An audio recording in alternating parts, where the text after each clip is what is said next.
My name is Jason Lukash. And my name is Mike Simzek, and our company is Origaudio. We are seeking a $150,000 investment for a 15% stake in our company. Nobody likes to travel with big, bulky speakers in their suitcase. By the time you pack them in there, you don't have room for a pair of socks, or let alone your favorite swimsuit.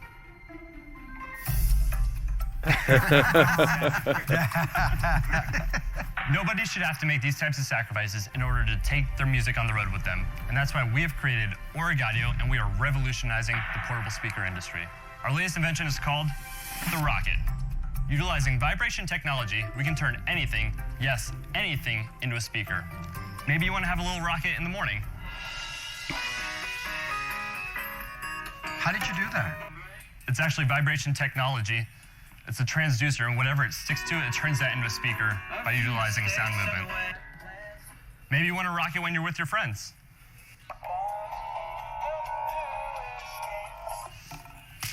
Or maybe you just want to reduce, reuse, and rock it.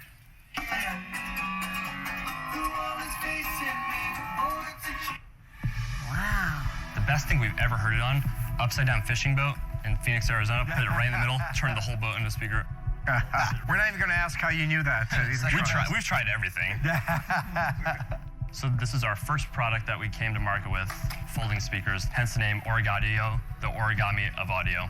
They come flat like so. They're made from recycled material. Those are speakers? Yes. You fold them together. And the cool thing about them, they're eco-friendly. They're powered off your iPod. No batteries whatsoever. How do they sound? For their size, they're quite good. Do you have any sales? We've been in business for 1 year, and we have $750,000 in sales. Woo! All right. $750,000 in sales. Can we get that written down? All right. So that is awesome. I have seen this in Bed Bath & Beyond before, like, I feel like years and years and years ago. Obviously, this is from season 2. They're talking about iPods powered right off your iPod. So that means that you're taking the like as if it was powering excuse me, powering your headphones, right? So that is a pretty awesome. One thing I will say is, look, while I never would bring speakers like they had packed in that suitcase, I used to, when I would travel a lot, would bring like a Bluetooth speaker with me so that I could listen to music in the hotel room, in the bathroom, in the shower or whatever.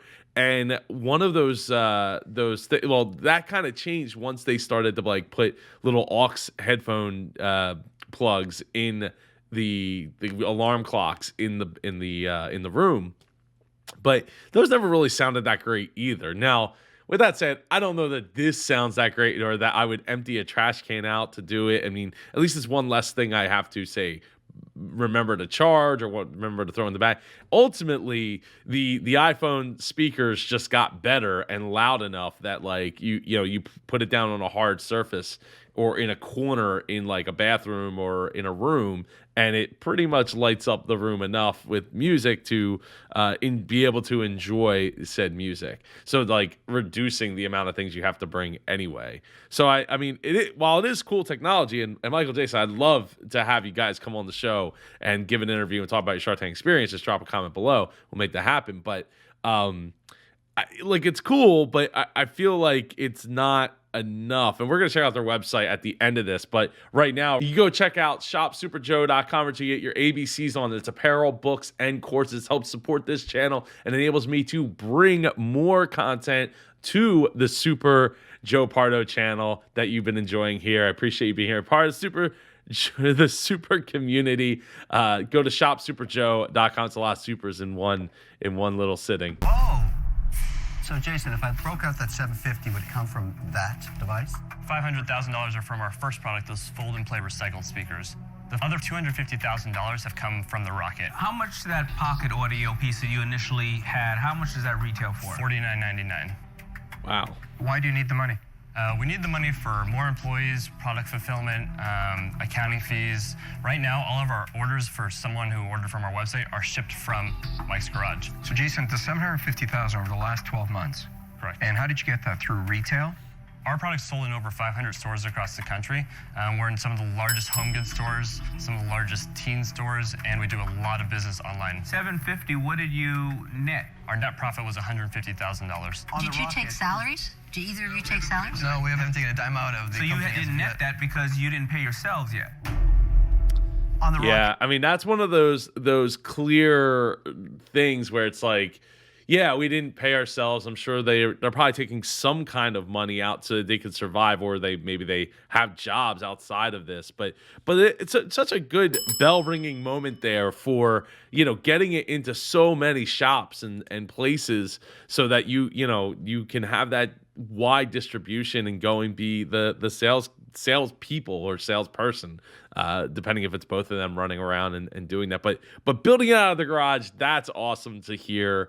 That is one of the great American stories is that you build everything out of your garage, and it is great. It's a testament to having an idea, creating something, and following through with it and getting it out. I'm gonna be putting together a 7-day challenge for people to get creative and create their own inventions and products. So stay tuned for that and look for the announcement video, because we'll be doing that probably before the end of this month. I hope. It's been a really hectic 2022 so far, and seems to only be getting more hectic. But I'm pretty close to closing in on this challenge, and I would love to have you participate and get people involved in a video, like creating a pitch video for this theoretical product and all that, and really getting involved. So if you're interested in that, get subscribed, and we're gonna have a lot of fun with it. Is it your technology, or did you license it? The rocket is actually it's patented in China through our factory. We have an exclusive distributor agreement with our factory. You have a license right now from a factory in China. Correct. So you don't make the product, you distribute it. We distribute it, but we also aid in a lot of the manufacturing. But what is that agreement with that license? How long does that license last? 5 years. So 5 years, you would have to renew that license with them. Correct. How much cash do you guys have in there? We put in $40,000, including a $10,000 investment actually from my mom, which I think you can appreciate as well. Yay, Mom. There's a lot of guys in portable audio. There's a lot of devices similar. Right. But you put a value of $1 million on your business, you don't even pay yourselves. Let's get serious here. Why is it worth $1 million? We've had $750,000 in sales in 1 year. Yeah, right? but it's not profitable. You have to look at a business in terms of how much It's money. actually in the negative. $150,000 profit from a $40,000 Yeah, investment. but you can't count that. If you don't pay yourself, you're not making any money. Yeah, we're at the point where we want to start paying ourselves. And I would think you were at the point where you want to eat. But this is still a license from a factory. yes, Why, if this takes off and they can start manufacturing for everybody, it's their license anyway, it's their property, why wouldn't they do that? it's a really, really strong relationship that we started before Origaudio I'll happened. throw you under a bus in 2 seconds for more money. We saw that in I forget which pitch it was just recently. I posted it where the the co-packer threw that person under the bus. It was the Coconut Girl pitch. More money came in the door, and it was like, all right, well, we're not gonna shut down and reset the line in order to make your stuff. We'll just keep making their stuff because they're willing to pay, and they have the amount of people or the amount of business coming through their doors to afford that to just keep going. So, I don't see. Relationships are huge, right? But if depending on what the licensing agreement says, is there a clause for them to get out of it? At what point does it not make sense? Like, what's the point where it's like it goes from not making sense to break that licensing agreement to all of a sudden, yeah, we're gonna break it because there's just so much money that's gonna be coming through the door, it doesn't even matter. Like, oh well, like just push them aside, right? And that's the tipping factor that like when you're designing these agreements with a lawyer, obviously, hashtag not a lawyer, but I want to make sure that I'm covering my bases so that they cannot easily get out of it, and that the amount of money that we're talking about enables me to get enough back. There's enough skin in the game for me to go and get a lawyer and go after them. Now, them being in China kind of probably makes it a bit tougher. Admittedly, I don't know the laws of China, and the international laws that probably follow as far as suing them and all that. So that's that's absolutely something you're going to want a lawyer for to figure out. But that also goes with that, with the territory of dealing with companies that are outside of our country, outside of America, and that can happen in America too. Not saying it won't, but at least in America, you have the construct of that we're all playing in the same arena, if you will, because it's not necessarily the same game, especially when you start talking about the amount of money that can be thrown around. Guys, I think the problem with this deal is it's in a very competitive space. Consumer electronics is fighting for shelf space. There's always the next new hot item. The value you want for your business, the $1 million on something that doesn't make any money, let's be serious, is a problem. So for that reason, I'm out. Do you have to demonstrate this product when you sell it? Because I was just looking at the box, and I'm not quite sure I'd have the patience to read it and get how it works. Once you show it, it comes to life. Part of the money that we're asking for from an investment, we want to put point of sale in stores to help sell product. The biggest selling channel we have right now is we sell a lot on television. How do you sell on television? QVC is one of our largest retailers. You've been on QVC? Yes. That is some foreshadowing because Lori, I think, came in season 3 or 4, 3 or 4. That is hilarious. So when I saw it in Bed Bath & Beyond, they had a video display set up. So they had like a TV with playing, I guess, like a DVD at the time, and just playing the same scene over and over and over again, which admittedly is tough, right? Like, because it was in the middle of the aisle too, like the walkway. So you got to get power to that, or enough power to power however you're going to show the display, so that people can play with it, and then also have one that's there, maybe like tethered somehow, so you can try it out for yourself if you don't have somebody in the store, like DJing in the middle of the store trying to sell the product. But again, I think that time has marched on, and speakers, we have stereo speakers in iPhones and in other Android phones. So the gap between a low end, smaller speaker that you would bring externally and the phone there's not necessarily enough of a difference that it's maybe worth bringing something else that you also have to charge, even if it's Bluetooth. And I have a couple of Bluetooth speakers, and one I've used it from time to time in certain scenarios, but nowadays it just mostly sits idle. Were you going to wait till everybody was out to tell us that? We're going to wait till Kevin was out. Two sides to every coin. Jason, how did you get on QVC? I mean, this story gets more and more amazing. They actually saw us. We were demonstrating the rocket at the trade show. They asked you to come on QVC? Yeah, where it's actually usually the other way around. I like what you guys are doing, and I like that the fact that you guys are deep into the technology and recognize that you have to stay ahead of the curve. Yes. And I'm a little bit leery of your valuation, and so that concerns me. And you guys are smart, so I'm sure you came in ready and willing to negotiate. I want you to come back to me with a percentage that says, you know what, for your 150K, let's just go to work. I don't want you to even talk to these guys anymore. When you come back to me with a number, I'll say yes or no, and then you can talk to them. I don't want to turn this into a negotiation with the other stars. How does this sound? If you just want to deal with them and not me, then I'll just bow out right now. Wow. $150,000, tell me the percent, I'll say yes or no, and if I say yes, we're done, right? Or go deal with them, because I don't want to play all the games that go back and You're forth. You're asking him to take that option with you right now and ignore us? Yep. You're not a very nice guy. Yep.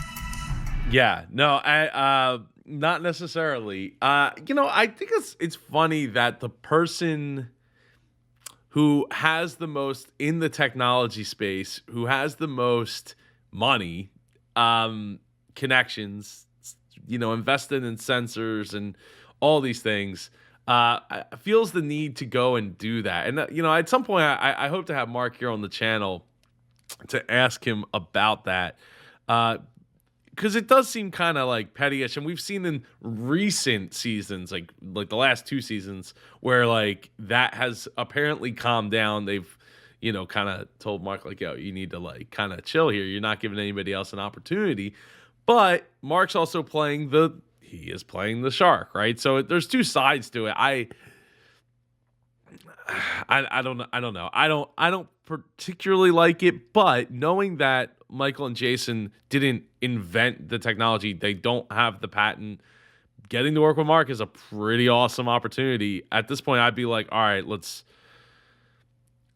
offer up. I mean, we put in $40,000, so it's not like it's a tremendous amount of money, you know, relatively speaking. Let's get him 25%, maybe 30%. See if he bites it at 25, but 30 is probably the highest I would be willing to go. It's your game to play, guys. Mark, you're saying deal with me, screw the other sharks, throw them under the bus because I am the best and most wonderful human being because I throw chairs at a basketball game. No, actually, I've never thrown a chair at a basketball game. It's not about me being wonderful. No, I have that title, thank you. It's about making a business decision, right? I'm going to put a clock. You've got a 24-second shot clock. You come back to me with a number, and then you know what? If there's a shot clock violation, you guys can deal with everybody else. Is this the first time we've ever seen this? Is this the first time this has ever come up? I mean, talking about playing it up for TV. You know, I went in on this deal. I think the way I see things developing, it's a Mark Cuban or the rest of the Sharks. I don't like bullies. And, you know, with all due respect, Mr. Cuban, that's kind of a bully, look at me, I'm the big guy in the schoolyard tactic, and I don't like to play that way. Like I said, guys, you got to pay to play. Just tension in this room. I can feel it. Listen, guys, $300,000 for 100% of the company. You're not that crazy. I'm going to make you an offer of $150,000 for 25% of your business. You came in here looking for $150,000 for 15%. Correct. I'll give you $150,000 for 15%. You know you're going to need more money down the road, and I'm going to be there. I love this story.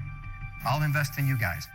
But what I'll also bring to the table is my partner in New York who owns, as seen on TV, on a typical commercial, and he typically generates over $50 million in sales.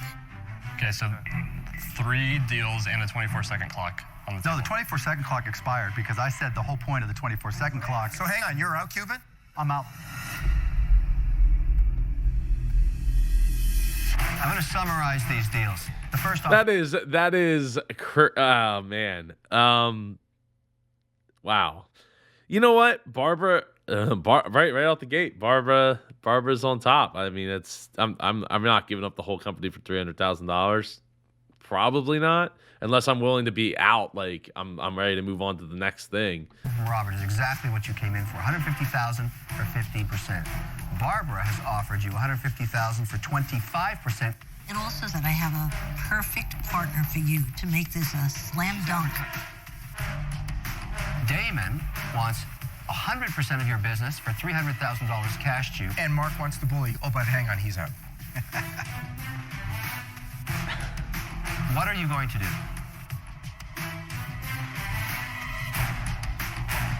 So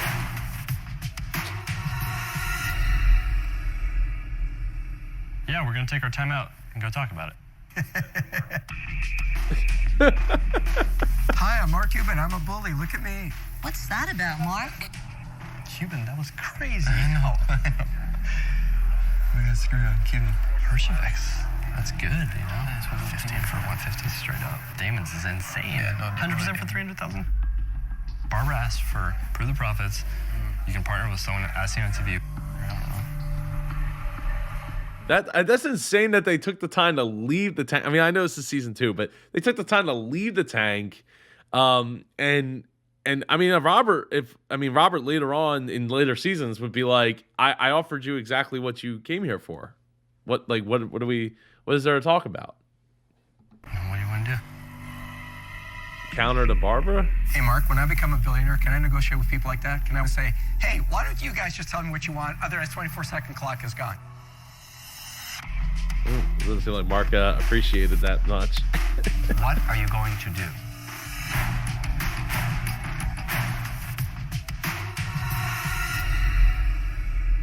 like the idea of Uncle Rob being in our back pocket. So let's make magic happen, Rob. All right, great guys. Probably the right deal, but wow. I loved it. Wow. Congratulations. All right, thanks, guys. Congratulations. You guys are going to be successful. Just Well, I'm congratulations. disappointed, guys. In the end, it's always about the money, isn't it? And relationships. You guys made the right decision. Thank you. You Yeah, check out the website. Which way it's going to go. You know what? This isn't the Rose Garden. It's the Shark Tank. And you know what? Sometimes you got to take the bite, and sometimes you're the chum. And he would continue to go on to play like that. Again, Michael Jason, I'd love to have you come on the show for an interview, talk about your Shark Tank experience and how great. Like, I think that was probably the first time that's ever happened before. And then to leave, that's crazy. So let's see. It looks like they've expanded their lineup to wireless headphones as a brand.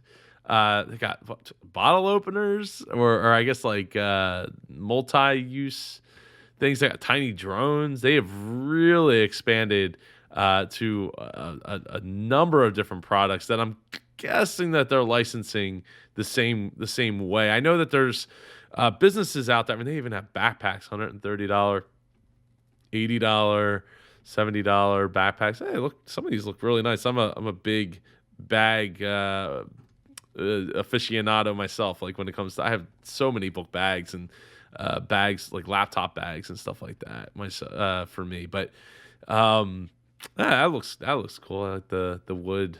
I wonder if that's probably not real wood, maybe.